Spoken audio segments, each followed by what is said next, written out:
Soundiata Keita, Mansa Moussa, Samori Touré. Si tu t'intéresses un petit peu à l'histoire de l'Afrique, tu as sûrement déjà entendu parler de ces hommes, de ces héros, de ces figures emblématiques qui ont marqué l'histoire de leur génération. Et les femmes alors? Je me suis toujours posé la question de savoir pourquoi les femmes étaient aussi peu visibles dans l'histoire de l'Afrique noire. Je veux te présenter dans cette vidéo 3 femmes qui ont, elles aussi, impacté l'histoire de leur peuple. Je t'invite à rester jusqu'à la fin de cette vidéo pour me dire en commentaire laquelle de ces 3 femmes tu ne connaissais pas jusqu'ici. A tout de suite!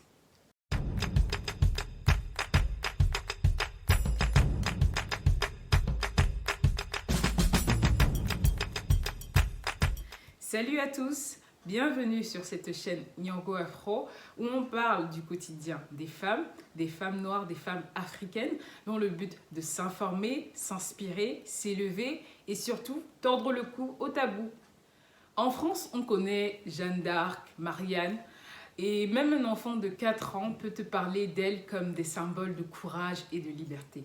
Avec la montée des indépendances, il n'est plus à démontrer que de nombreuses femmes se sont illustrées par leur bravoure.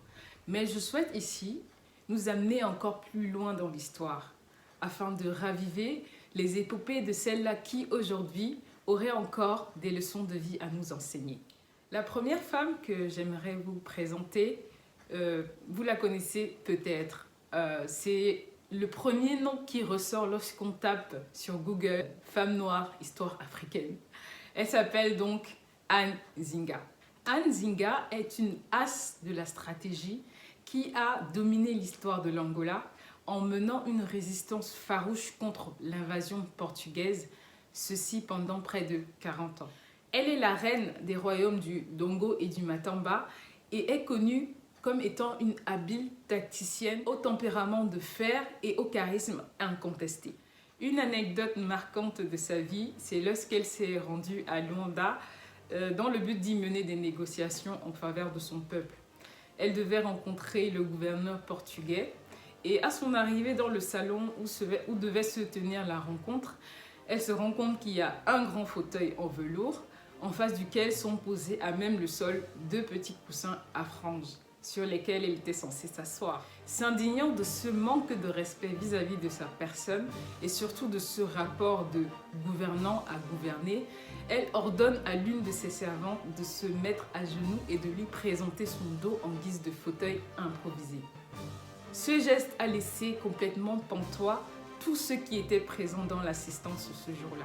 Et c'est ainsi que la renommée de la reine Zinga s'est étendue jusqu'au royaume du Portugal. L'histoire raconte que par son sens de la répartie et son habileté politique, elle a réussi à dominer de bout en bout l'échange sans se laisser intimider par la partie adverse. Elle parvint à l'issue des négociations ce jour à obtenir le recul des troupes portugaises et la reconnaissance de la souveraineté de son territoire, le Dongo.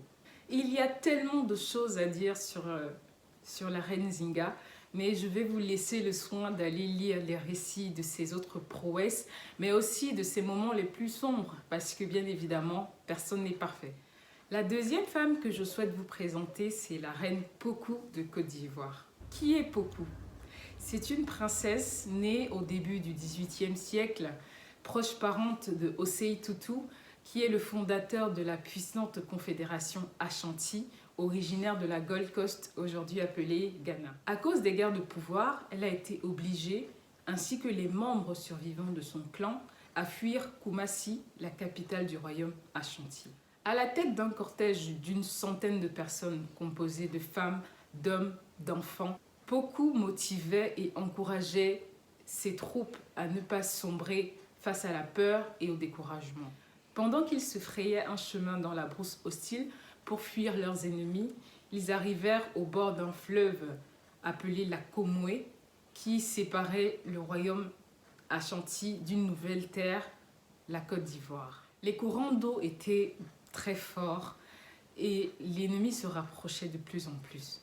Pokou prit la décision de consulter le devin qui était son conseiller spirituel et le gardien des traditions, afin que celui-ci puisse trouver une solution pour traverser le fleuve. Après avoir consulté le génie du fleuve, le devin dit à la reine, à la princesse Poku, que la seule condition pour pouvoir traverser le fleuve était de donner en offrande ce qu'ils avaient de plus cher, un fils. Même sur demande de la reine, personne dans tout le cortège nous a proposé son enfant.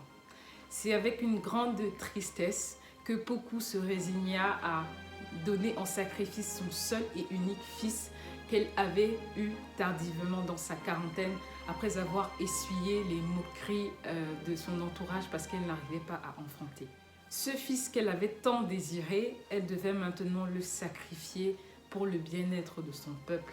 C'est donc les larmes aux yeux qu'elle le remit entre les mains du devin afin qu'il fasse ce qu'il avait à faire.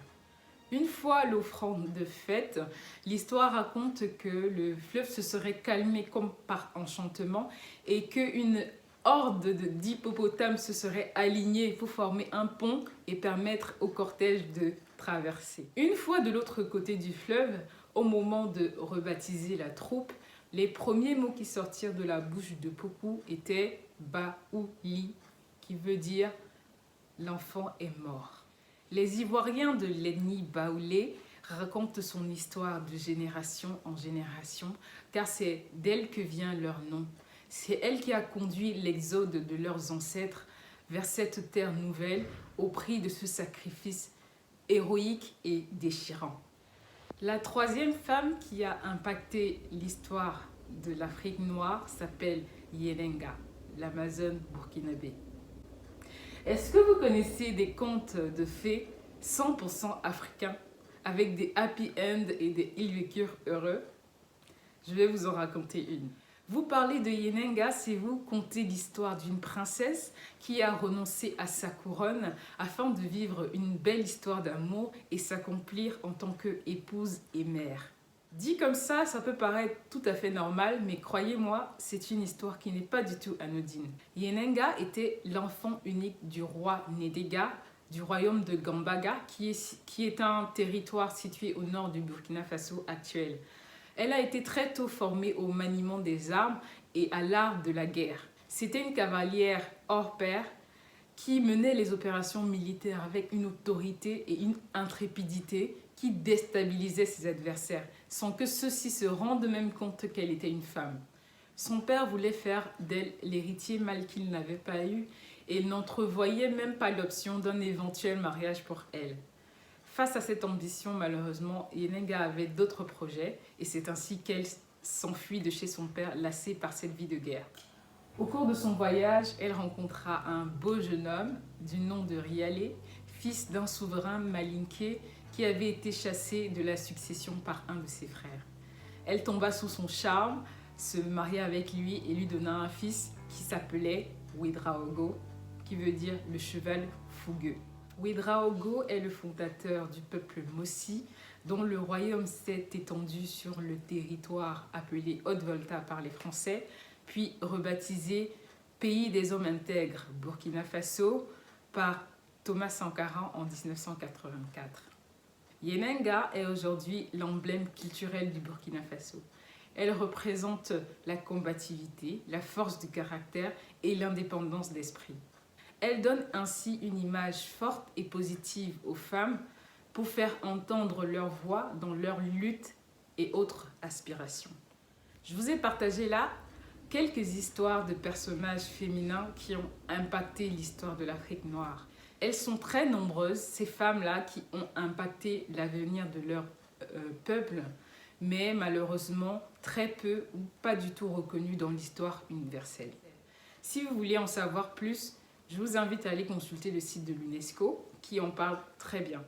Le but de cette vidéo était bien sûr de découvrir des figures inspirantes, mais surtout de donner à nos enfants et aux jeunes générations des princesses et des princes qui leur ressemblent vraiment et proposer ainsi une alternative aux contes de fées très souvent racontés autour de Cendrillon ou de Pocahontas et j'en passe. Merci pour ton attention et merci d'être resté jusqu'à la fin de cette vidéo. Si tu l'as trouvée intéressante, n'hésite pas à mettre le petit pouce, ça me permet de le savoir. Et à t'abonner aussi si ce n'est toujours pas fait. En attendant, je te dis à bientôt dans la prochaine vidéo.